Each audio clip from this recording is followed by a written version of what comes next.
네, 교과교육학 보겠습니다. 이번 주는 외국어 교수법에 대한 거.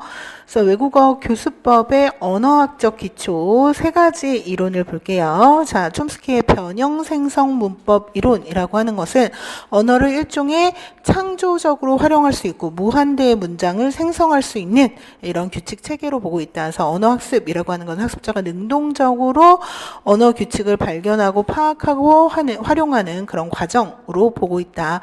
그래서 이러한 촘스키의 변형생성 문법 이론은 인지주의 학파류의 외국어 교수법에 이제 영향을 줬다라고 할 수가 있겠고요.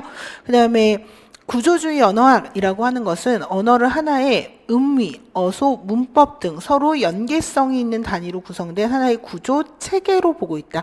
그래서 이 구조, 패턴을 익히는 것이 중요하다라고 생각을 해서 주로 경험주의 학파, 그러니까 경험주의 학파라고 하는 거는 언어의 구조 이런 것들을 반복적으로 듣고 모방하고 따라하고 하는 과정을 통해서 강화하는 훈련으로 보고 있죠. 그래서 이런 경험주의 학파 그리고 일부 인본주의 학파의 그 교수법에 영향을 미쳤다. 그리고 마지막으로 기능주의 언어학이라고 하는 거는 언어의 본질적인 기능을 사회의 의사소통 기능으로 보고 있다. 그래서 언어는 어떤 그런 기능이나 의미를 표현하는 수단에 불과하다라고 생각을 해서 언어학습은 언어의 내용, 내가 표현하고자 하는 내용을 전달하는 것을 그 중심으로 하고 있다. 그래서 이도 인본주의 학파, 기능주의 학파의 교수법에 영향을 주었다.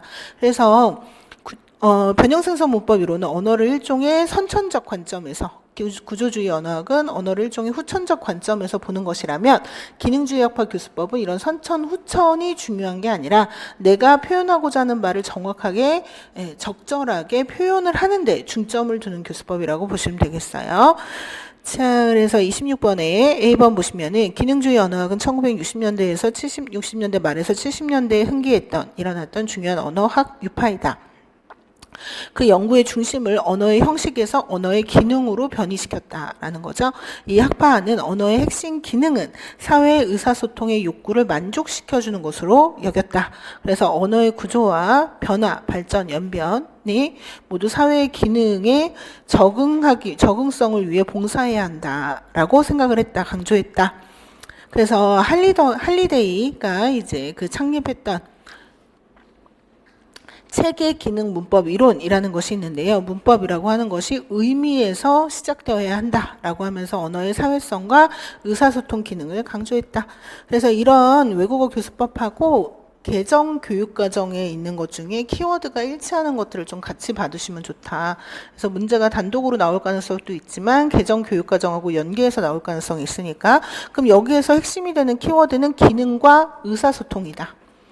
그래서 개정교육과정의 이제 목표 부분을 보게 되면 기초적인 의사소통 표현을 바탕으로 기본적인 듣기 말하기 읽기 쓰기가 가능하도록 의사소통 능력을 배양하고 학습한 표현을 상황에 맞게 활용한다 해서 의사소통 능력이라고 하는 것을 우리가 찌어오지 능리라고 할 수 있겠죠. 혹은 뭐 소통 능력, 꺼우통 능리 할 수도 있는데 의사소통이라고 하는 것 자체를 찌아오지라고 이제 등치시켜서 쓰기 때문에 이 찌아오지 키워드가 들어간 항목들은 좀 잘 기억을 해두시면 좋겠다. 그 다음에 27번 방금은 언어학적 기초를 본 거고요. 이번에는 심리학적 이론 기초를 봤을 때 인지주의 심리학, 행동주의 심리학 그리고 인본주의 심리학 세 가지로 나눌 수가 있다. 그래서 인지주의 심리학은 앞에서 변형생성 문법 이론과 개를 같이 하는 선천론적 언어 관점이에요. 그래서 인간에게는 이제 그 언어를 익힐 수 있는 선천적인 인지 능력이 존재한다라고 생각을 하는 거죠. 그래서 사람의 심리 인식 과정 이런 것들을 강조하고 여러 가지 감각이라든가 감지, 기억 사유, 상상 등과 같은 심리활동을 연구한다. 그래서 언어학습은 일종의 자각적인 지력을 이용하는 이제 두뇌 활동이다라고 생각을 한다는 거죠. 그래서 인지주의 학파에 영향을 미쳤고, 그 다음에 행동주의 심리학이라고 하는 것은 자극, 그에 대한 반응, 이를 통한 강화를 통해서 이제 그 습관으로서 언어가 형성된다라고 믿는 거예요. 그래서 언어학습은 기본적으로 반복적인 모방, 훈련, 이를 통한 공고히 되어가는 과정을 통해서 이제 체계적으로 이제 그런 체계적인 어떠한 그런 습관의 형성의 과정으로 이제 언어를 익힌다. 그래서 이는 경험주의 학파에 영향을 미친다. 따라서 이제 선천론, 적인 인간의 능력을 인정하는 이런 쪽에서는 문법 교수를 할 때 먼저 규칙을 알려주는 연역법을 사용을 하게 되고, 그리고 이제 행동주의 심리학에 기반을 둔 경험주의 학파나 이런 교수법 같은 경우에는 이제 반복적인 모방 훈련을 통해서 그 규칙을 스스로 깨닫게 하는 귀납에 이제 방점을 둔다. 인본주의 심리학 같은 경우에는 이제 모든 교수학습 활동의 주체가 기존에는 경험주의 학파든 인지주의 학파든 교사 중심 수업이었다라는 거죠. 교사가 수업 내용을 설계하고 전적으로 교사의 일방적인 교수를 통해서 이제 학생은 수동적으로 반응을 하는 것이었다면, 인본주의 심리학이 도입되고 난 이후부터는 교실 수업의 주체를 교사가 아닌 학생 중심의 수업을 실현하고자 한다. 그래서 학습자의 여러 가지 정의적인 요소, 심리적인 요소, 대인관계 이런 것들을 중시한다. 그러니까 공통적으로 우호적이고 그 친근한 학습 분위기를 형성을 하고 학습자의 흥미를 돋아주기 위한 노력을 하는 거죠. 그래서 학습 내용도 학습자들이 좋아하는 것 위주로 설계를 하게 되고, 교사는 조력자적인 역할을 하게 되고, 그래서 선생님의 설명은 최소화로 하고 학생들이 많이 이제 참여할 수 있도록 한다던가, 또 오류가 발생을 해도 즉각적으로 수정을 하지 않아서 이제 그런 학습자가 위축되는 이런 것들을 막는다던가, 이런 이유들이 다 이런 인본주의 심리학에 기반하는 것이다. 그래서 행동주의 심리학의 일종의 이제 심리학 유파로서 언어 학습이라고 하는 것은 자극과 반응 간의 어떠한 그런 연계 과정을 건립하는 것이라고 생각을 했다. 그래서 행동주의 심리학자들 같은 경우에는 모든 행동은 어떤 환경 조건과의 상호 이제 습득을 통해서 이루어진다라고 생각을 했어요. 그래서 어떤 관찰 가능한 그런 자극, 반응, 행동에만 주의를 기울이는데, 이러한 행동은 이제 체계적으로 연구되는 것이 이러한 심리학의 특징이다. 그리고 인본주의 심리학 같은 경우에는 학생 중심을 강조를 하고 있고, 학습이라고 하는 것은 학생을 중심으로 이루어져야 되고, 학생의 능동성, 적극성, 주체적인 작용을 최대한 발휘할 수 있도록 해줘야 한다. 그리고 학생이 학습 과정 속에서 스스로에 대한 어떤 자아 가치에 대한 실현, 그리고 잠재 능력에 대한 발전, 이런 것들을 중시하고 있다. 그래서 여기서 반응하고 쉐성이라고 하는 키워드가 나오는데요. 개정 교육 과정에서 반응을 강조하는 부분 대부분 듣기에서 이루어진다. 성취기준 적용식 유의사항 부분의 듣기는 뭐가 있냐면, 중국어 학습에 대한 흥미와 자신감을 가질 수 있도록 듣고 행동으로 반응하기, 듣고 지시대로 행동하기 등 듣고 이해한 정도를 여러 가지 과업 수행으로 나타낼 수 있도록 지도한다라는 부분이 있어요. 그래서 여기에 반응이라는 키워드가 있고요. 또 교수학습 방향 그 부분에서 학생들이 중국어 사용 능력, 학습 유형 및 전략 등을 고려하여 학생 중심의 수업 활동이 이루어지도록 다양한 교수학습 방법을 선정하고, 수업의 설계 학습 과정 전반에 학생들이 주체적이고 능동적으로 참여함으로써 학생 중심의 자기주도적 학습이 이루어지도록 한다라는 부분이 있는데, 여기서 학생 중심이라는 부분이 여기에 들어간다. 그래서 같이 연결해서 봐주시면 되겠고, 그 다음에 이제 방금 언급되었던 이제 인지주의 학파, 경험주의 학파, 그리고 인본주의 학파, 기능주의 학파의 교수법을 차례대로 보도록 하겠습니다. 그래서 인지주의 학파의 대표적인 교수법으로 우리가 문법 번역식 교수법을 들 수 있다. 그래서 문법 번역식 교수법은 28번 A번 보시게 되면, 모국어로서 외국 서면 언어를 번역, 교수하는 일종의 전통적인 외국어 교수법으로서 문법 설명과 이제 번역 연습이라는 방식을 통해서 외국어를 교수하는 방법이다. 그래서 문법 번역식 교수법은 전통법, 고전법, 구식법 등의 이름이 붙는다. 그러니까 현존하는 가장 오래된 교수법이라고 할 수가 있겠고요. 외국 서적을 모국어로 번역하는 방식을 통해서 외국어를 교수하기 때문에 서면 언어, 두시, 읽고 쓰기 능력을 강화하도록 되어 있고, 인지주의 학파를 기반으로 하고 있기 때문에 문법 교수는 연역법을 사용을 한다. 그래서 모국어의 사용을 허용하고요. 번역을 주요 교수 수단으로 사용을 한다라는 거죠. 근데 이러한 문법 번역식 교수법을 계승, 강화한 것이 인지주의 교수법, 인지법이다라는 거예요. 그래서 인지법은 인지부호법이라고도 하고요. 언어 교학 속에서 이제 학습자의 어떤 지력, 두뇌 능력을 최대한 충분히 발휘하도록 한다. 그래서 언어 규칙에 대한 이해와 창조적인 활용을 중시한다. 그래서 이러한 방법은 단순히 팅슈어만 중시하는 게 아니라 언어의 4가지 기능을 전면적으로 활용할 것을 중시한다. 그래서 학생들이 언어를 활용을 해서 사유를 하고 창의적으로 표현할 수 있는 능력을 길러주고자 한다. 그런데 이러한 인지주의 학파 교수법은 팅슈어파, 청각구두식 교수법에 대한 대립으로 나타났다라고 할 수 있겠어요. 그래서 이런 문법 교육 발전, 지력을 발전하는 문법 번역식 교수법 이런 것들은 긍정을 하면서 현대 문법식 교수법이라고도 불린다. 즉 문법 번역식 교수법을 계승 또 부족한 부분 여기는 서면어랑 듣고 읽기만 되어 있는데 여기는 구어와 서면어를 같이 그리고 팅슈어 두시에 처음부터 같이 이런 식으로 계승 발전을 시켰고 또 한편으로는 팅슈어파라고 하는 청각 구두식 교수법에 대한 대립의 성격을 띈다라는 거죠. 그럼 밑에서 또 할게요. 그리고 이제 이런 추앙저, 창의력이라고 하는 부분이 어디에 나와 있나 보면 2022년 개정교육과정의 교수학습 방향 부분에 또 이런 내용이 있어요. 상호소통과 협력으로 과제를 해결하는 경험을 하도록 하고 이를 통해 타인에 대한 배려, 공동체적 가치관과 더불어 개인의 창의성을 기르도록 한다라고 할 때 추앙저리 부분이 나오고요. 그리고 번역이 나오는 부분은 평가 방법이 있어요. 디지털 매체 등을 활용한 제작 활동은 수행평가를 활용하되 학습자의 수준을 고려하여 번역기를 사용을 하거나 우리말로 발표 토의 활동을 하는 등 수준에 따라 실시하도록 한다. 그래서 이것도 같이 연결해서 봐주시고 이런 인지주의 학파의 교수법과 대비를 이루는 것이 경험주의 학파의 교수법이다라는 거죠. 그래서 GGFA, 직접식 교수법이라고 하는 거는 자연식 교수법, 찌란파 혹은 구어를 강조하기 때문에 거위파라고도 불린다. 그래서 외국어 교수 방법이고요. 직접적으로 목표 언어를 사용해서 교학을 진행을 하고 모국어를 사용하지 않으며 번역이나 문법 분석도 하지 않는다. 즉 문법 번역식 교수법의 모든 것을 반대로 만들어냈다. 문법 번역식 교수법을 통해서 외국어로 교수를 해도 효과가 크지 않았고 실제로 외국어 특히 구두 언어 부분에 이제 성공적이지 못했기 때문에 이를 개혁하고자 만들어진 게 직접식 교수법이다라는 거예요. 그래서 직접 목표 언어로서 목표 언어를 가르치는 것을 목표로 하고 있고 그리고 모든 그 문법 번역식 교수의 방법을 개혁하고 있다. 반대로 하고 있다. 그래서 여기는 모국어 그럼 여기는 목표 언어 뭐 이런 식으로 그래서 구어를 강조해 아까 바로 위에 판서 자료를 보시게 되면 이게 대비가 더 두드러지는데 서면어 강조하면 우리는 구어, 두시에 강조하면 우리는 팅슈어, 연역법 사용하는 우리는 기납법, 모국어를 사용해 그럼 우리는 목표 언어 이런 식으로 그리고 여기는 먼저 인지적인 수단을 이용을 해가지고 규칙을 알려주는 연역의 방식을 사용했다 그랬는데 여기는 그냥 듣고 따라하고 기억하고 훈련하고 이런 방식으로 자 그리고 이러한 방법은 학생들이 직접적으로 목표 언어로서 사고하고 교류할 수 있도록 하고 이제 어린아이가 마치 모국어를 학습하는 것과 같은 과정과 유사하다라는 거죠.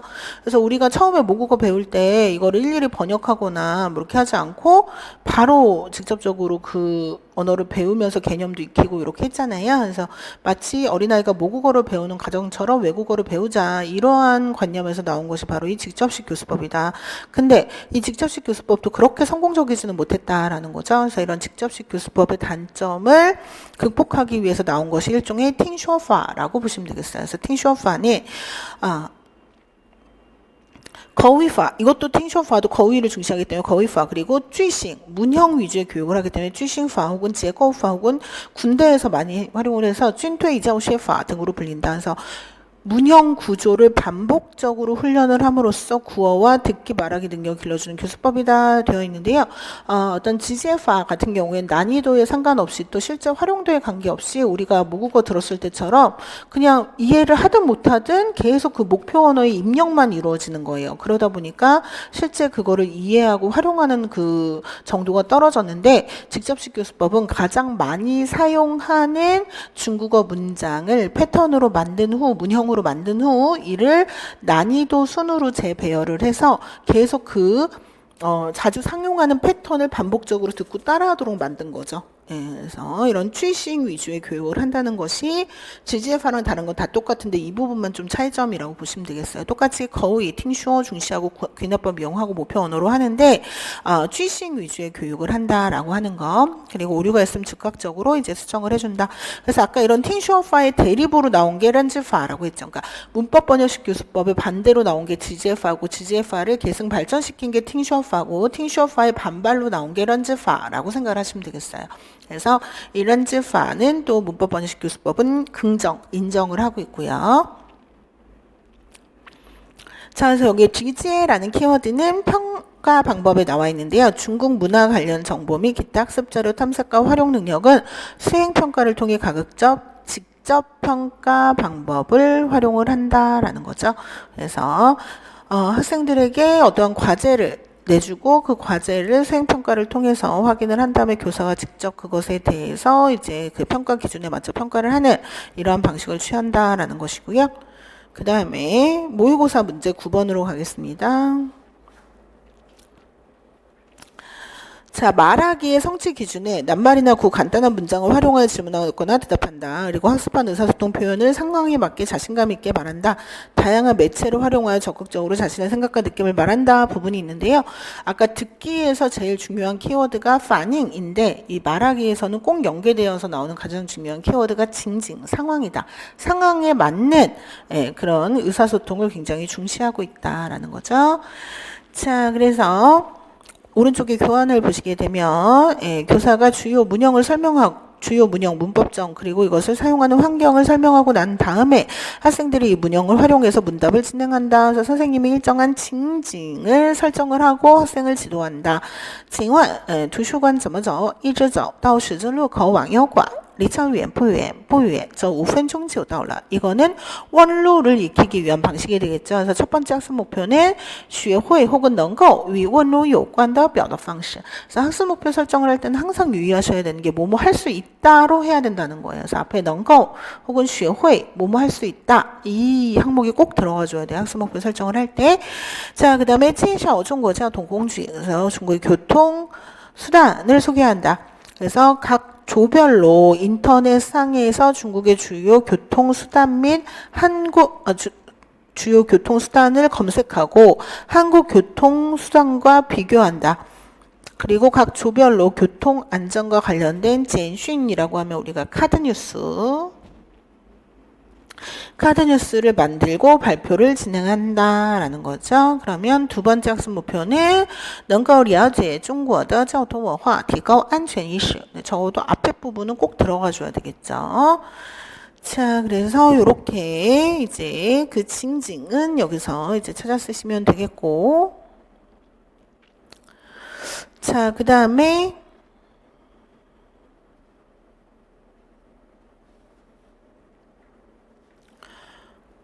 징징파에 대한 그래서 이 징징파도 경험주의 학파의 교수법 중에 일종이에요. 근데 앞에 있었던 팅쇼파나 지지에파는 상황과의 연계성이 부족하기 때문에 막상 그거를 기계적으로 외웠다고 해도 해당 상황에서 써먹지를 못하더라. 그래서 이 상황과 연계해가지고서는 이러이러한 상황에 이런 표현을 쓰고 이렇게 상황과 연결시켰다는 것이 이제 징징파에서 중요한 부분이다. 그리고 30번으로 가서 또 다른 경험주의 학파의 교수법으로 우리가 시팅파 들 수 있다. 그래서 시팅파는 그 시청각 교수법이라고 이제 일단 이야기를 할 수 있겠고요. 이 B번을 먼저 볼게요. 시팅파는 시팅教学法라고도 하고요. 일종의 외국어 교학을 목표로 해서 시각과 청각 감각을 결합해가지고서는 시각 설비 뭐 여러 가지 요즘은 빔 프로젝트를 쓰지만 옛날에는 OHD라고 해가지고서는 이 환사등 같이 이제 그 투명 필름 같은 데다가 이제 등을 비춰서 이제 쏘는 형식으로 했었거든요. 그게 호환덩이고 요즘은 없지만 요즘 빔 프로젝트를 쓰죠. 띠에닝, 루시앙, 루인, 영화라든가 영상이라든가 녹음 이런 것들을 통해서 교학을 보조하는 이런 방법이다. 그래서 언어와 사실적인 진실된 그런 상황을 서로 결합을 해서 학습자가 보고 듣는 이걸 함께 사용하는 상황 속에서 직관적으로 언어를 이해하고 그 학습 효과를 높이기 위한 방식이다라는 거예요. 그래서 시팅파도 기본적으로는 경험주의 학파의 교수법이기 때문에 거위를 증시하고 팅슈어를 증시하고 꾸엔너파를 사용하고 목표 언어를 직접 사용한다라는 공통점이 있고요. 이런 대부분의 경험주의 학파의 교수법이 거위를 길러주는데 집중되어 있죠. 구어 능력을. 근데 유에두파는 유일하게 슈미엔 위를 이제 능력을 길러주기 위한 곳이다.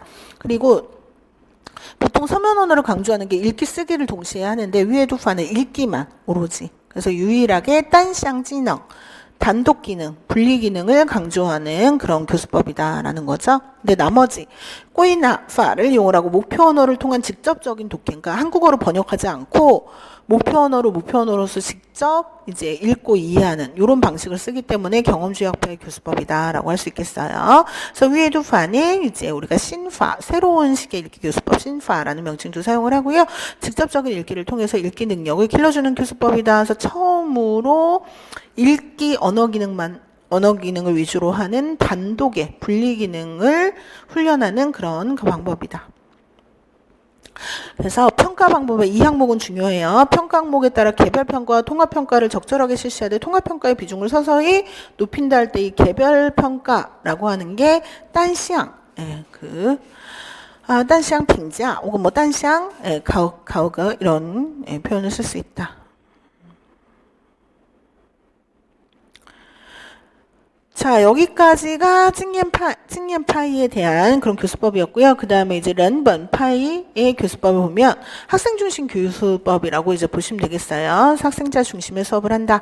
그래서 일단团体语言学习法라고 하는 거, 群体学习法, 知心法라고도 불리는 공동체적 언어 교수법은 상담식 교수법이라고도 한다. 그래서 어떤 정의적인 요소와 대인 관계를 중시하는 언어 교학 방법이고요. 이러한 방법은 학습을 일종의 상담 과정으로 보고 있다. 그래서 사제지간 스승과 학생 간의 관계를 마치 의사와 환자처럼, 그래서 모든 토론 형식을 이용을 해가지고 서로 신뢰하고 지지하는 학습 분위기로서 언어 학습을 촉진시키는데 그 목표를 두고 있다라는 거죠. 자, 그래서 여기에 모듬이라는 말이 나오고요. 개정교육과정의 교수학습 방향을 보시게 되면 최소 성취 수준 보장을 위하여 학습자의 중국어 학습 수준과 개인별 특성을 고려한 맞춤형 학습 활동을 지원하고 협력형 모둠 활동에 적극적으로 참여하게 함으로써 중국어 학습에 대한 흥미와 동기를 지속적으로 유발한다라고 할 때 협력형 모둠 활동, 合作新小组活动. 그래서 이 모둠 활동은 小组活动 해도 되고요.集体活动 해도 되는데 여기 이제 키워드 나올 수 있는 게 뒤에 GT가 나와 있어서 小组集体讨论, 小组를 찾아서 써주시면 되겠고, 자, 그리고 이제 모시파 혹은 모教法, 침묵식 교수법인데요. 여기서 침묵의 주체는 교사이다. 교사가 최대한 침묵하고 말을 적게 하면 그만큼 학생들의 연습 기회가 많아진다라고 생각을 하는 거예요. 자, 그래서 모教法, 모시教学法, 네, 일종의 외국어 교수법으로서 그 핵심 사상은 교사가 이제 教师保持沉默, 침묵을 유지하는 것이다. 그리고 尽量鼓励学生多参与语言活动, 학생이 최대한 언어 활동에 많이 참여하도록 하는 것이다. 그래서 일종의 특수한 교구, 여러 가지 이제 칼라본 같은 것들을 통해서 직관적인 수단으로서 이제 그 교학을 보조를 하고요. 학습자의 자기주도 학습 능력과 언어 활용 능력을 길러주는 것이다 라는 거죠. 그리고 이 부분에 참위라고 하는 키워드가 또 나오죠. 둘 다 인본주의적 교수법이기 때문에 이제 오류는 최대한 수정해주지 않는다라는 거고 학생 중심의 수업을 한다. 그리고 모의고사 1번 전신반응법과 자연식 교수법에 대한데요. 그래서 전신반응법이라고 하는 것은 1960년대 미국 심리학자 제임스 애셔가 제시를 한 것이다. 그는 모국어 실현의 그런 그 과정을 분석 연구를 하면서 언어와 행동을 하나로 연계를 시켰고요. 좌뇌, 우뇌의 공통 협력, 훈련 이런 것들을 통해서 언어의 사유 이런 것들을 확립을 했고 외국어를 이제 그 마스터한다라는 목표에 도달하게 되었다. 그래서 구체적인 실천 방법은 언어학습자가 하나의 외국어 지령을 듣고 나서 신체 종작으로서 그것에 대응하는 반응을 내보임으로써 그 청자가 점차 이 자연스럽게 언어 능력을 확립해가는 과정이다라는 건데요. 처음부터 모국어를 배울 때도 우리가 듣고 바로 따라 말하지 않고 계속 입력을 하고 뭐 옹알이부터 시작해서 차츰 말을 해나가잖아요. 근데 외국어를 배울 때는 듣고 바로 따라라고 하니까 이게 학습 부담이 굉장히 높다라고 생각을 한 거예요. 그래서 처음에는 듣고 이해하는데 중점을 둔 거죠. 그래서 어떤 외국어의 명령문 이런 표현을 듣고 그것에 따라서 뭐 예를 들어 짠칠라이, 주어실라이, 일어났다, 앉았다 이렇게 신체 동작으로서 그것에 대한 반응을 통해 이해하는 데 중점을 두는 이게 전신반응 교수법이다라는 거죠. 그래서 이것도 구어 능력을 길러주기 위한 것인데요. 시엔팅 허우슈어 얘는 먼저 듣고 후에 말하기를 함으로써 학습 부담을 최대한 경감시켜준다. 그리고 문법교육은 귀납법으로 이제 활용을 하고요. 그래서 아까 이제 듣고 반응하기 부분 여기에서 반응 키워드 떠오시면 되고 그 다음에 自然教学法 혹은 自然法라고 불리는 거는 인본파와 기능파의 중간 정도에 속한다라고 보시면 되겠고 이것도 마찬가지로 말하기 능력을 길러주기 위한 것인데요. 자연식 교수법이라고 하는 것은 어떤 그 가벼운 학습 분위기, 학습 환경 속에서 언어의 습득을 촉진시키고 전통적인 문법 교육이나 기계적인 연습을 하지 않는다는 것이에요. 그래서 이러한 방법의 핵심은 대량의 이 부분이 중요하죠. 可理解的语言输入 이해 가능한 언어 입력을 제공을 함으로써 학습자의 어떤 그런 정의적인 압력, 스트레스를 낮춰주고 잠재의식에서의 언어 습득을 촉진하는 역할을 한다. 그래서 이런 자연식 교수법과 전신반응 교수법의 공통점이 先理解后表达 먼저 이해하고 나중에 표현을 하도록 한다는 거예요. 근데 전신반응식 교수법은 보통 초급 단계에서만 쓸 수 있고 성인보다는 어린아이에게 적합한 교수 방식이거든요. 근데 자연식 교수법은 자, 우리가 입력을 할 때도 듣고 입력하는 게 있고 읽고 입력하는 게 있죠. 그러면 듣기와 말하기가 있으면 듣기가 훨씬 쉬우니까 듣고 난 다음에 말을 하고 그 다음에 읽기와 쓰기도 읽고 이해하는 게 훨씬 쉬우니까 읽고 이해한 후에 말을 하고 이런 식으로 그래서 일단 이제 최대한 먼저 이해하고 나중에 표현을 미루는 학습 부담을 경감한다는 측면에서 이제 自然法와 全新反应法가 공통점이 있다. 그리고 또 하나 이 自然法는 앞에서 우리가 경험주의학파 교수법 중에서 지제파라는 게 있죠. 직접식 교수법. 거기서도 모국어를 배울 때처럼 목표 언어의 언어 입력이 대량으로 이루어지는데 차이점이 뭐다? 직접식 교수법은 이해가 불가능한 입력도 계속 이루어지는데 여기서 강조하는 것은 可理解的语言输入 이해 가능한 입력이 일어난다는 것이다. 그래서 교실 수업 전반을 의사소통에 두고요. 오류가 있으면 즉각적으로 수정해주지 않고 쓰기 숙제를 따로 내줘서 개별적으로 교정을 해줘서 학습자의 자존감을 지켜준다라는 거예요. GGFA 옆에 있네요. 그래서 GGFA의 별도 명칭이 自然法라는 게 있는데 이 자연식 교수법과 이 직접식 교수법은 차이가 있다라는 거예요. 자, 그래서 여기 自然이라는 키워드는 우리가 교수학습 방법 부분에 교사가 교실 중고로 지시하거나 요청하는 말을 자주 들려줌으로써 이러한 표현에 자주 노출된 학습자들이 교실에서 일어나는 활동이나 필요한 행동에 관하여 자연스럽게 말할 수 있도록 한다라는 부분이 있어요. 자, 그리고 32번으로 가서 앞에서 우리가 팅쇼파를 했고요. 이 팅쇼파랑 짜오지파를 비교를 해볼 수가 있겠다. 짜오지파는 꽁능파이의 교수학습 방법이라고 우리가 이야기를 할 수가 있겠고요. 짜오지파, 꽁능파, 이니엔파 등으로 불린다. 우리가 청각고지식 교수법은 언어의 능력을 길러주기 위한 것이로 언어의 정확성을 추구한다. 그래서 모국어의 어떤 발음 수준까지 도달할 것을 요구해요. 추구해요. 근데 의사소통 중심 교수법 같은 경우에는 의사소통 능력을 길러주는 데 목표를 두고 있고 언어의 정확성보다는 유창성에 초점을 두고 있다. 그리고 유창성, 수용 가능성, 타당성에 더 중점을 둔다. 그래서 정확성은 언어 환경에 따라서 결정을 하되 그냥 이해 가능한 발음이면 된다라고 생각을 한다라는 거예요. 그래서 우리가 청각고지식 교수법 같은 경우에는 발음이든 문법이든 틀리면 교사가 즉각적으로 수정을 해주도록 하고 있는데 그런 의사소통 중심 교수법은 그렇지 않다라는 거죠. 그래서 교학 목표 부분에 있어서도 팅쇼파 같은 경우에 교학 목표가 학습자의 언어 능력 자체를 길러주는 거고 팅쇼파는 이 문형 구조 훈련을 그 중심으로 하는데 짜오지파는 학습자의 의사소통 능력을 길러주는 것이고 이제 적절하게 이 언어를 잘 사용하는 능력 이런 것들을 적합하게 활용하는 능력을 길러주도록 한다.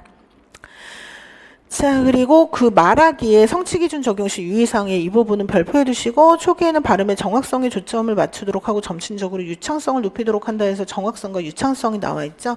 그래서 개정교육과정도 마찬가지로 정확성보다는 유창성이 더 많은 중점을 두고 있다. 이렇게 보시면 되겠어요.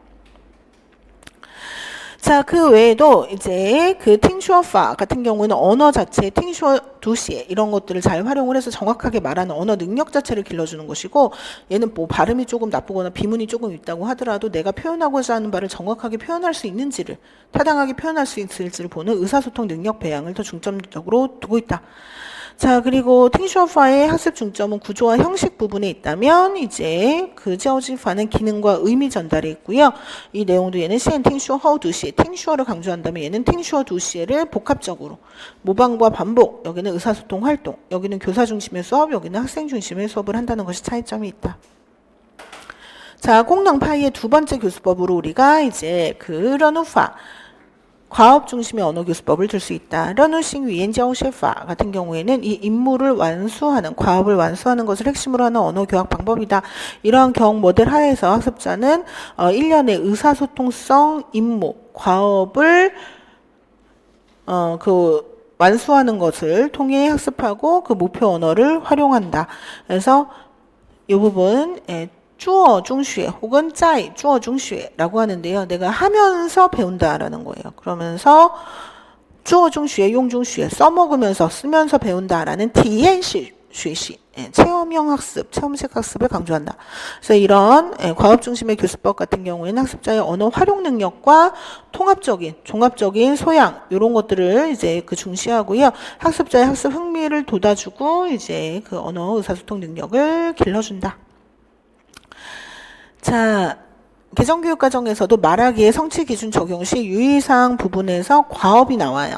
그래서 학습자 상호 간의 협력을 요하는 다양한 과업을 제시하여 학습자 간의 중거 말하기 상호작용이 활발하게 이루어지도록 하고 대인관계 능력 및 타인에 대한 배려와 관용의 태도를 기를 수 있도록 한다.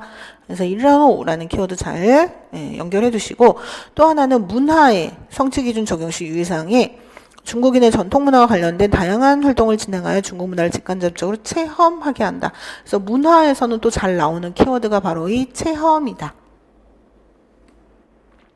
자, 그리고 의사소통을 중시하는 세 가지 교수법이 찌란파, 쩌지파, 련우파예요. 세 가지 다 동시에 공통점이 그 조중, 쩌지, 의사소통 능력을 길러주는 것을 중시한다. 그리고 또 하나는 셋 다 학습자의 오류를 즉각적으로 수정하지 않고 학습자 중심의 수업을 한다는 거예요. 근데 언어 기능에 있어서 찌란파는 시엔 팅두, 허우, 두시에 허우, 슈어시에. 그래서 시엔팅도 먼저 듣고 이해하고 읽고 이해하고 말로 표현하고 써서 표현하고 이런 것들을 최대한 늦춘다. 근데 짜오지파랑 런우파는 팅슈어 두시에 처음부터 같이. 그리고 이제 찌란파랑 짜오지파는 교실 수업 전반을 짜오지 의사소통 능력을 길러주는 활동에 그 짜오지에 집중을 하는 반면에 런우파는 모든 활동을 통한 조별 과업 달성에 목표를 두고 있다. 완성任务이 부분이 중요하다. 자, 이렇게 외국어 교수법을 봤고요. 이 외국어 교수법과 이제 개정교육 과정의 관련 키워드를 같이 연계해서 보시는 것이 하나의 방법이다. 그다음에 어학개론은 오늘 현대 한어의 개론, 통론 부분을 보도록 하겠습니다. 그래서 34번. 자, 소학이라고 하는 것은 오늘날로 치면 어문학에 해당을 하는데요. 좁은 의미의 소학은 문자학만을 가리키고 넓은 의미의 소학은 한자의 형음의에 입각해서 문자학, 성문학, 훈고학 세 가지를 가리킨다. 그래서 한자의 형태를 연구하는, 자형을 연구하는 학문은 문자학, 자음을 연구하는 학문을 의문학 혹은 성문학, 자의를 연구하는 학문을 훈고학이라고 한다. 그래서 34번 문제 볼게요. 소학은 중국 고대 한어의 언어, 문학을 연구하는 학과로 의문학, 문자, 훈고학 등의 지류를 포함한다. 전통적으로 그런 어떤 경학, 경전을 연구하는 경학의 한 종류이다. 은학이라고 하는 것은 고대 한어의 각 시기별 성운조 체계와 그 발전 규율을 연구하는 전통 학문으로 고대 한어의 중요 구성 부분이며 현대 한어의 음성은 현대 한어의 중요한 구성 부분인 것과 마찬가지다라는 거죠. 그래서 문자학이라고 하는 것은 문자의 기원, 발전, 성질, 체계 및 그 형음의와의 관계성, 정자법 및 개별 문자의 연변 상황 등을 연구하는 학문으로 언어학의 한 부분이다. 훈고학은 중국 전통 고서 중에 단어의 의미를 연구하는 학과로서 중국 전통의 어문학, 소학의 한 지류에 속한다. 그래서 훈고학은 고대 사의를 해설함과 동시에 고대 서적 중의 문법, 수사 현상 같은 것들을 분석하는 것이다. 그래서 옛날 고대 한어를 현대 한어로 이해하기 쉽게 그 뜻풀이하는 거 이런 것들을 훈고라고 보시면 되겠습니다. 35번. 자, 보통화와 방언에 관련해서 좁은 의미의 현대화는 보통화만을 가리키지만 넓은 의미의 현대화는 보통화와 방언을 가리킨다. 모든 한족이 사용하는 말을 이제 다 가리키는 거죠. 자, 그렇다면 방언이라는 거는 뭐냐? 한 지역의 지역의 어떤 지류 혹은 지역 BNT, 변체라는 명칭을 사용을 한다라는 거죠. 보통화랑 양립할 수 있는 독립적인 언어 체계가 아니라 보통화에서 파생되어진 한 지류라고 본다는 거예요. 그래서 보통화는 세 가지 기준을 가지고 있다. 그래서 음성적 기준은 이 베이징위 웨이标准인, 어휘 기준은 이 베이방화 웨이지주방엔, 문법 기준은 이典范的现代白话文著作为语法规范이다. 라는 거죠. 베이징 위인을 표준음으로 삼은 이유는 뭐냐? 남방음에 비해서 음절 구조가 간단하고 성조의 개수도 적기 때문이다. 그렇다면 왜 남방이 아닌 베이방화를 기초 방언으로 했느냐? 정치적인 이유로는 베이징화가 원대 이후로 수도로 정해지면서 관리들이 주로 사용하는 언어로서 전국 각지로 퍼졌기 때문이고 어떤 사용 인구가 가장 많은 방언이기 때문이고 문화적으로는 백화문이 북방에서 쓰여진 게 남방으로 전역으로 퍼졌기 때문이기도 하다. 그렇다면 왜 모범적인 현대 백화문 저작을 문법 구조문으로 삼느냐? 여기서 디엔판이라고 하는 거는 문학적 수사를 위해서 문법에 맞지 않는 표현을 쓸 수 있는데 그런 것들은 제외하고 디엔판, 모범적인 것을 삼는다는 것이고 백화문이라고 하는 거는 문언문을 배제하고 서면어 중에서 문언문은 구어와 일치하지 않는 괴리가 큰 서면어고 백화문은 구어와 일치성이 큰 서면어잖아요. 그랬을 때 이 백화문은 그 문법 규범으로 삼는다는 거고 왜 현대 백화문이냐? 명청대 시대 때 거는 포함하지 않는다는 거예요. 그리고 저작이라고 하는 것은 보통화의 서면 형식으로서 구어의 기초 위에 있으나 구어와 완전히 동일하지 않은 일련의 가공과 재련을 거친 조금 정제된 언어라는 뜻이다라는 거. 그래서 이것이 이제 이 세 가지 기준을 만든 이유 근거가 되겠고요. 그렇다면 보통화와 베이징화는 같은 거냐? 같지 않다라는 거죠. 보통화는 한민족 공통언어 표준어이고 베이징화는 일종의 방언이다. 그래서 베이징 위인을 그 표준음으로 하고 베이방화를 기초 방언으로 하기 때문에 발음, 어휘, 문법의 유사성이 많기는 하지만 여전히 베이징 고유의 두인, 그 토속음이 존재하고 얼화, 칭성 이런 것들도 많고요. 두이, 두화도 많기 때문에 완전히 일치하는 것은 아니다. 35번에 현대 한민족 공통어를 우리가 보통화라고 부르고요. 북방 방언의 기초 위에서 형성되었다. 근원 이래로 베이징은 중국의 정치, 경제, 문화의 중심이었다.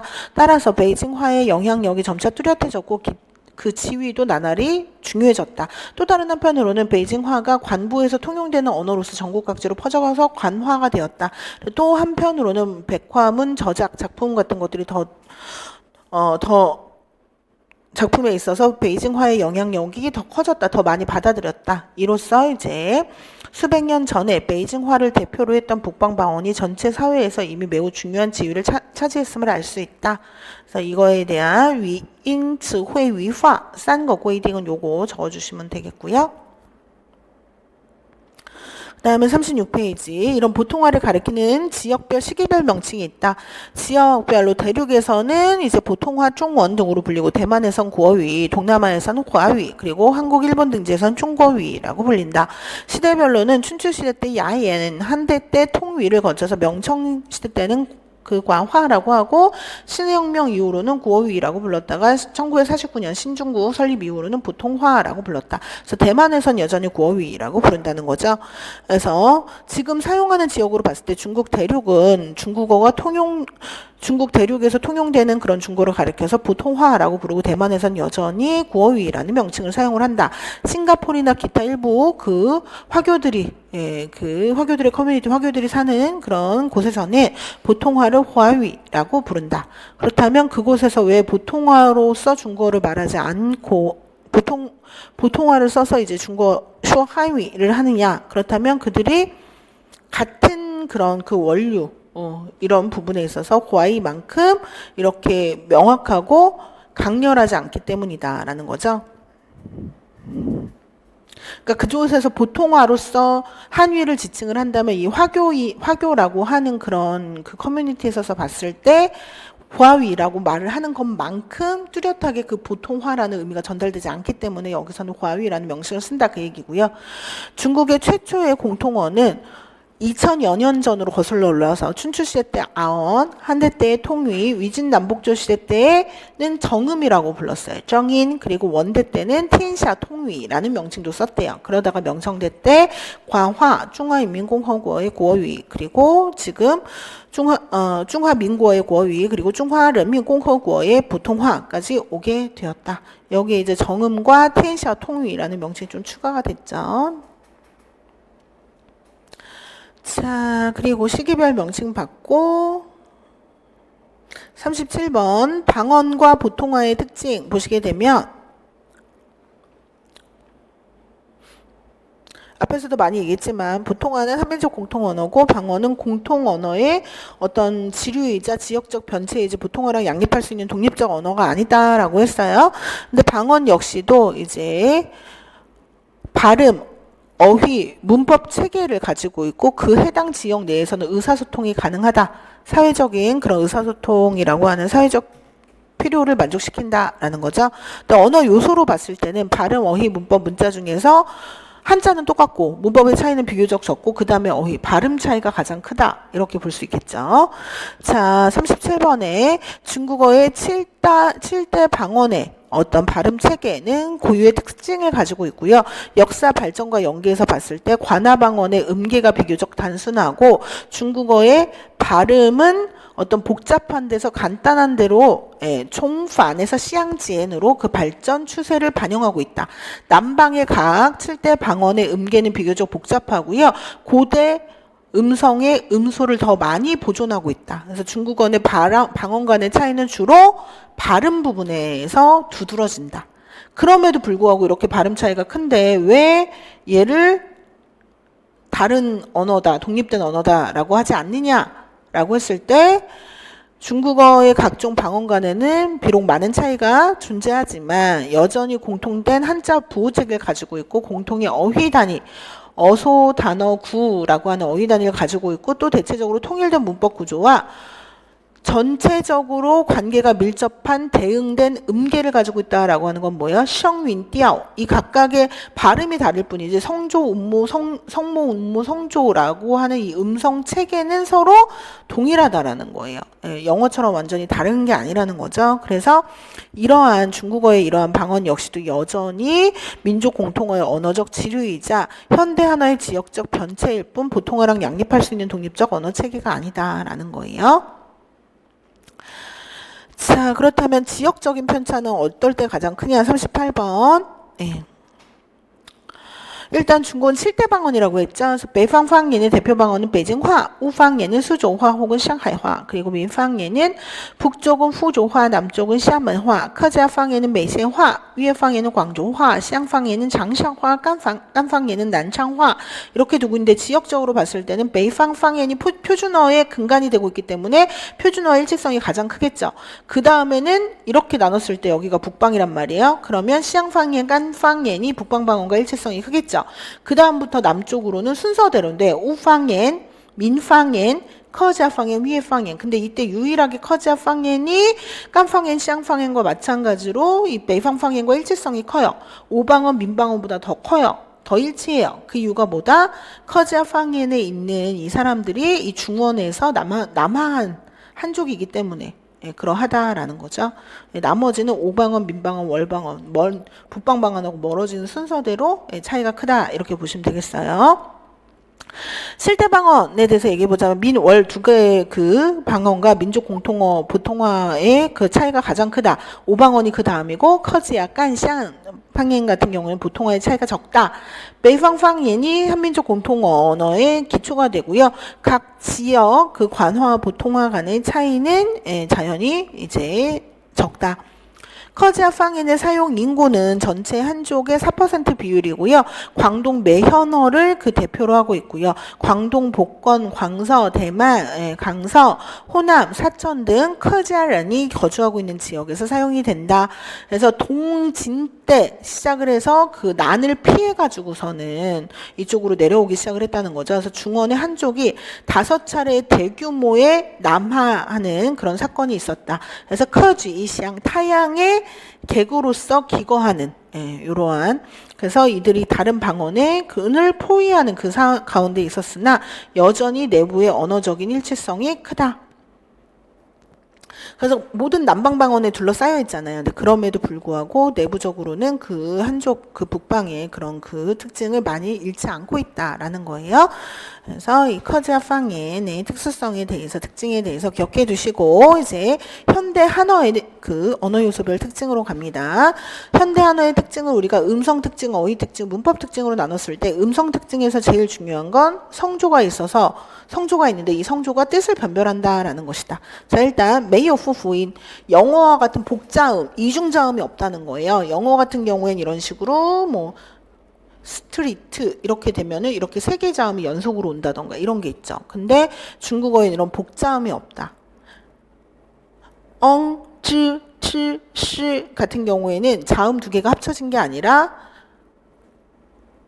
자모 두 개를 그냥 합쳐서 하나의 음을 나타낸다라는 거죠. 쯔와 허가 합쳐져서 쯔허 이렇게 되는 게 아니라 쯔라고 하는 그냥. 근데 이런 메이어 후fu인의 예외가 뭐예요? 엉, 흥 이런 것 같은 탄사 같은 경우에는 이제 모음 없이 자음만으로도 이제 그 음이 구성이 되고 복자음이 있죠. 근데 이런 것들은 정말 예외전. 딱 이 세 개 탄사만 해당이 되고요. 나머지는 복자음이 없다. 그리고 또 하나는 위엔인잔요시 보음과 원음 중에 원음이 더 우세를 차지한다. 그래서 원음만으로 구성된 영성모는 있지만 그 자음만으로 구성된 건 없다. 아까 그 예외를 제외하고요. 자, 그 다음에 음절 구조가 상당히 정연하고 간결하다. 그리고 성조가 있는데 이 성조가 뜻을 변별한다라는 거죠. 샨시 1성, 샨시 3성. 그래서 션회가 다른 거죠. 칸슈 하면은 읽다. 간슈 나무를 베다. 이렇게. 자, 그래서 2번 지문 보겠습니다. 성조라고 하는 거는 쯔디아오라고도 하고요. 중국어 음성의 중요 구성 부분이다. 그래서 음고의 변화로서 구성이 되고요. 이 단어의 의미를 분별할 수 있다. 다시 말해서 동일한 음절이라고 하더라도 성조의 차이에 따라서 서로 다른 그런 어휘를 나타낼 수 있다. 그래야 서로 다른 의미를 나타낼 수 있다. 그래서 샨시, 샨시 같은 경우에 성모, 음모는 동일한데 1성이냐 3성이냐만 차이가 있다. 그래서 두 개의 전혀 다른 샹fen, 샹회 도시를 나타낸다. 칸슈와 칸슈 같은 경우에 칸슈는 읽기 활동, 칸슈 같은 경우에는 나무를 베다.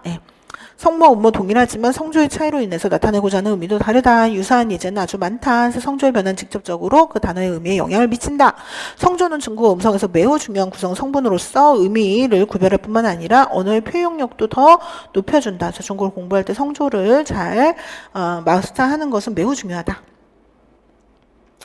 다음에 39번으로 가서요. 어휘의 특징에서 일단 첫 번째, 어소는 단음절이 많고 단어는 쌍음절이 우세를 차지한다. 그래서 쌍음절화한다. 그래서 단음절 어소가 그러니까 옛날엔 단음절 단어였던 것이 현대한어에서는 이음절의 단어로 대체되는 거죠. 옛날엔 눈 하면 무였는데 지금은 옌칭, 옛날에 시는 시터 이런 식으로. 그리고 음절의 어소화 현상도 일어난다라고 그랬죠. 그래서 미엔띠 그러니까 저기 띠시에서 이제 그 미엔띠가 되는 이런 과정.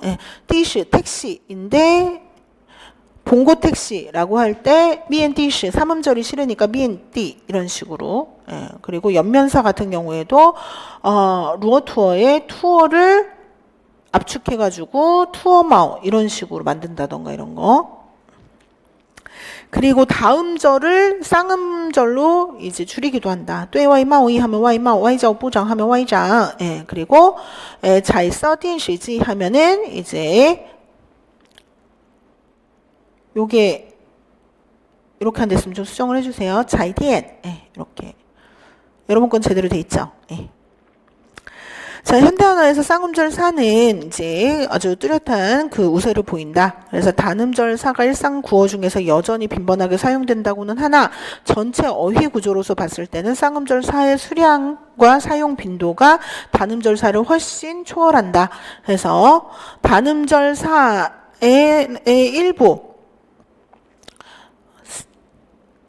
일부는 쌍음절 사로서 대체된다. 여기 이 부분 요거 하나 넣어주세요. 过去的单音节词 과거의 단음절사는 일부 이제 쌍음절사로서 대체되었다라는 거죠.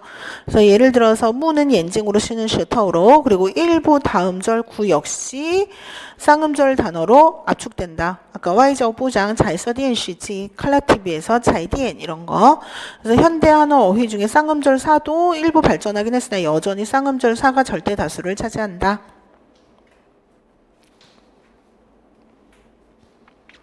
네.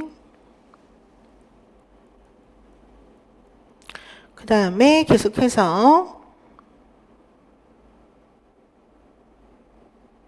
40번 또 다른 어휘 특징으로 새로운 단어를 만드는데 어근끼리 서로 복합하는 방식을 주로 이용한다라는 거죠. 예, 그리고 부가하는 방식은 덜 이용을 한다. 아까 시으터우 같은 시에다가 이 접사를 붙여서 시터우 이렇게 이음절을 만들어주는 게 부가법인 거고요. 옌징처럼 어근끼리를 서로 복합해서 이루어진 게 이제 복합법 되겠죠. 새로운 단어로 40번에 새로운 단어로 구성을 할 때 어근 복합법을 광범위하게 활용을 한다. 그래서 중국어에서는 이제 이런 복합법을 활용을 해서 어근 어소를 사용을 해가지고 이제 만든 단어가 제일 많다. 예를 들어 짱허, 짱과 허, 샨펑, 산봉우리 이런 식으로 병렬, 뭐 편정 이런 방식을 통해서 이제 새로운 단어를 만들어낸다. 부가법은 적다. 그래서 와즈, 시터 할 때 즈나 터우는 원래 접사죠. 근데 유의하셔야 되는 게 이런 식으로 어근 겸 접사 이런 것들은 유의하셔야 된다. 라오셔, 라오른, 구식, 노인 할 때 이때 라오는 그 니엔치 따나 오래됐다라고 하는 뜻이 있으니까 이때 어근으로 쓰인 거고 라오따 첫째, 라오얼 둘째 뭐 이런 식으로 할 때 라오라든가 라오호, 라오인 이런 식으로 이제 동식물 앞에 붙는 라오라든가 이런 것들은 접사라는 거죠. 그 다음에 꾸얼, 찌엔얼 할 때 얼은 얼통 그리고 남자, 난얼 나타내는 거죠. 근데 시얼, 말 이런 거 할 때 얼화는 얼화사고 그 다음에 꽈절, 위절 할 때 이제 해바라기 씨, 생선, 알, 뭐 란 이런 식으로 이때는 어근이고 그 다음에 뭐 필이라든가 정원이라든가 이럴 때는 앞에 다 뜻이 있고 뒤에는 접사이고 그 다음에 차더, 추한더, 꽝더 해가지고 이거는 실제적으로 앞부분이라고 하는 머리라고 하는 뜻이 있죠. 그럼 이건 어근이고 르더 할 때 르의 뜻이 다 있고 더는 그냥 접사이다. 다음에 두 번째는 동음 어소가 많다는 것이다. 예를 들어 이 같은 경우에는 232개의 고금 어소와 글자가 있다. 그래서 일부 동음 어소 같은 경우에는 형태까지도 같은 동형인 경우가 있다. 그래서 예를 들어 비에 같은 경우에는 사전 찾은 비에 이, 비에 알, 비에 산, 비에 세 이렇게 나온다는 거죠. 첫 번째 이별하다, 두 번째 변별하다, 세 번째 부야오, 네 번째 다른이라는 의미가 있다. 비에 추, 비에다라는 의미가 있다. 그래서 동인 모의고사 문제 7번 여기서부터는 현대 한어의 문법 특징 되겠죠. 그래서 현대 한어의 문법 특징 중에서 형태 변화가 없는 고리버적 특징을 가지고 있다라는 거죠. 따라서 문법적인 의미를 잘 전달을 하기 위해서 어순을 활용을 하거나 허사를 활용을 한다라는 거예요. 그래서 볼게요. 어순이라고 하는 것은 언어 단위 조합 배열의 선후 순서를 이야기를 한다. 이월 짜이탄이라고 하면은 조금 이따 얘기하자. 시엔짜이푸탄 지금 말고 조금 이따 이야기하자. 근데 짜이탄이 월이라고 하면은 더 얘기하자. 시엔짜이 단더 하이부고 지금 얘기하는 거 부족해. 더 하자. 이런 얘기가 되겠죠. 그다음에 뿌헌칭추, 헌뿌칭추라고 할 때 나타내는 정도가 다르다. 뿌헌칭추, 부다이칭추라는 거고 헌뿌칭추, 페이창뿌칭추라는 거니까. 그다음에 니능 찐태 완상 라이마라고 하는 거는 넝이 찐텐에도 영향을 미쳐서 오늘 올 수 있냐. 오늘을 강조하는 거죠. 주의하오시 원 라이드 시간. 근데 니 찐텐 완상 넝 라이마 해서 넝을 라이 앞에 쓰게 되면은 넝뿌능 라이 이 라이에 중점을 두고 있는 거죠. 그래서 주의하오시 원 넝뿌능 라이 그 올 수 있는지 없는지 여부에 더 중점을 두고 있다. 다 20多岁 차이 젤러훈이라고 하면 차이가 이 수량의 뒤에 오게 되면 어떻게 된다 그랬어요? 시간의 늦음, 수량의 많음 이라죠. 20살이 되어서야 겨우 결혼했다. 그러면 타이완 재훈이라는 거고요. 자이 22岁, 20살밖에 안 됐는데 결혼했다라고 하면은 타이자오 재훈, 너무 일찍 결혼했다라는 의미를 나타내게 된다라는 거죠. 그래서 자이가 어디에 있느냐에 따라 뜻이 달라지게 된다. 허사라고 하는 것은 중국어의 언어 구조에서 매우 중요한 조직 작용을 하고 있는데요. 단어와 단어, 구와 구 및 문장 사이의 각종 관계의 의미를 표현한다. 그래서 구조조사, 이 싼거더, 바이샤오더, 두이에더, 샹란더와 이런 접속사 허, 호, 빙 같은 것들, 이런 것들은 이런 그 서로 다른 그러니까 이런 허사를 쓰냐 안 쓰냐 혹은 어떠한 허사를 쓰냐에 따라서 나타나는 구조 관계나 의미 관계가 달라지게 된다. 예를 들어 시의 원장은 시에더 원장은 다르죠. 시의 원장 글을 쓰다 동목 관계인데 시에더 원장은 쓴 글 하면서 띵중관시 명사구가 돼버린다. 칠바오, 치더바오 모두 술보 구조지만 전자의 부정 형식은 매요 칠바오. 동사 결과 뭐죠? 배부르게 먹지 못했다 이렇게 되는 거고 후자는 츠부바오가 되면서 배부르게 먹을 수가 없다가 되는 거죠. 혹은 이거를 정태보어로 보게 되면 츠더뿌바오 배부르게 먹지 못했다 이렇게 되는 거죠. 그래서 타 요디엔 하이즈 피치랑 하이즈더 피치 뽀하오 할 때 앞에는 어린아이와 같은 쌍 하이즈 시더 피치를 얘기를 하는 거죠. 어린아이와 같은 성질. 그럼 얘는 일종의 비유, 비황, 비위 관시를 나타내게 되고요. 하이즈더 피치는 아이의 성질이 좋지 못하다는 거죠. 그럼 이 하이즈와 피치 사이에는 링슈 관시, 영속 관계를 나타내게 된다. 자, 그 다음에 41번으로 가서 두 번째 또 문법 특징 중에 츠두안이 쥐즈의 어떤 그런 의미 단위가 기본적으로 그러니까 구조, 원칙이 기본적으로 동일하다. 주술, 연합, 편정, 동목, 술보 관계 5가지는 공통적으로 가지고 있다라는 거죠. 그래서 중국어의 각 문법 단위별 구성 방식은 기본적으로 동일하다. 그래서 어소로 구성된 단어, 단어로 구성된 구로 구성된 문장 모두 연합, 편정, 편정은 띵중, 주황중, 그리고 중부, 통빈, 조의 이 5가지 기본적 문법 구조를 모두 가지고 있다라는 거죠.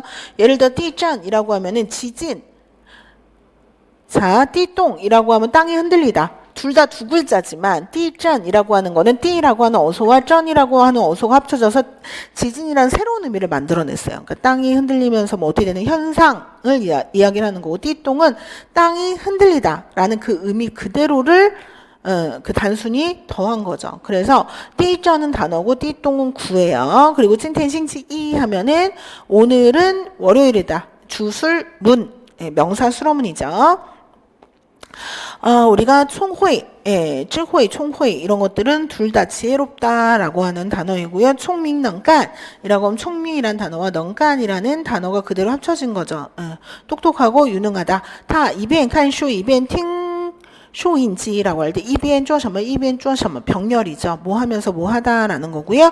小学, 샤오쉐낙과 문짝, 의문학, 훈구학을 포함하는 고대 어문학을 소학이라고 하는 거고 샤오싱 셔베이 소형 설비 편정형이죠. 뚜머美妙的 音乐呀 얼마나 아름다운 미묘한 음악인가 편정 구조를 띠고 있는 감탄문이고 그 다음에 찌지 자기를 알다. 시환 달란치우 할 때 달란치우가 시환의 웨이비뉴 수로성 목적어가 되고요. 찐지 시엔 이것도 우리 시험에 나왔었죠.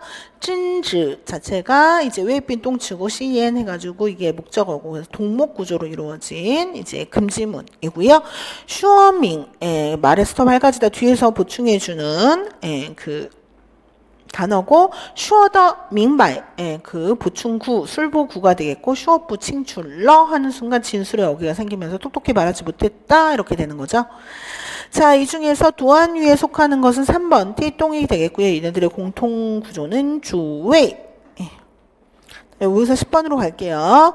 此类和句法成分关系复杂此类指性 품사 그리고 문장 성분 간의 관계가 복잡하다 1대1 대응 관계가 아니다라는 거죠. 뭐 명사는 주어가 되고 동사는 수어가 되고 형용사는 뭐 관용어가 되고 이렇게 1대1 관계가 아니라 명사가 주어도 될 수 있고 목적어도 될 수 있고 관용어도 될 수 있고 때때로 소수의 수어도 될 수 있고 형용사 같은 경우는 주어도 되고 수어도 되고 관용어도 되고 부사어도 되고 보어도 된다. 그러니까 이런 식으로 그 관계성이 복잡하다라는 거예요. 근데 여기서는 一点 부정명사를 예를 들었는데요. 我喜欢喝一点咖啡라고 하면 얘 같은 경우에는 동사와 카페, 명사, 목적어 사이에 EDR이 들어서 수량 명의 구조로서 관형어 역할을 해주는 거죠. 그래서 커피를 약간 마시는 걸 좋아한다. 그래서 这个面包特别好吃你吃了点儿 하면 吃了点儿 面包를 여기서 받는 거죠. 그럼 EDR은 빙의 목적어가 되고요. 他对这件事知道的一点也不多 할 때 EDR의 전체가 부사어가 되고요. 조금도 많지 않다. 这个房间太小了需要大一点儿 이라고 할 때 이 형용사 수로 뒤에서 EDR 이거보다 조금 더 큰 것 정도를 나타내주는 부호가 된다. 그럼 부정양사라고 하는 하나의 품사가 다양한 문장 성분을 담당할 수 있다. 문장의 다기능성을 보여주는 거죠. 또功能性 보여주는 것이다. 자, 그래서 한유리 一类词可以充当多种成分在语法方面呈现出多功能性 이 부분에 대한 예제가 되겠죠. 그렇죠? 그래서 동일한 품사, 부정양사가 여러 개의 문장 성분 각각 목적어, 관형어, 부사어, 보호가 될 수 있다라는 거죠. 또는 반대로 하나의 문장 성분을 여러 개의 품사의 단어가 충당할 수도 있다. 이거는 겸유사가 많다. 겸유 현상을 얘기를 하는 거죠. 这家商店交通很方便 허는 수식을 받으면서 수로가 되니까 얘는 그 형용사 그 다음에 提供方便 동사의 목적어가 될 수 있으니까 명사. 그쵸?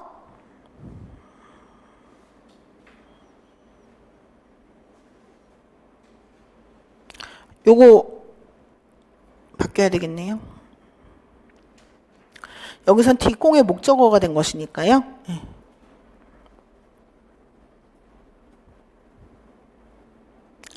그리고 웨일러, 방변, 쿠커 할 때 쿠커 목적어를 가지니까 얘는 품사상 동사고 수로가 되죠. 이 둘의 위치를 좀 바꿔주세요.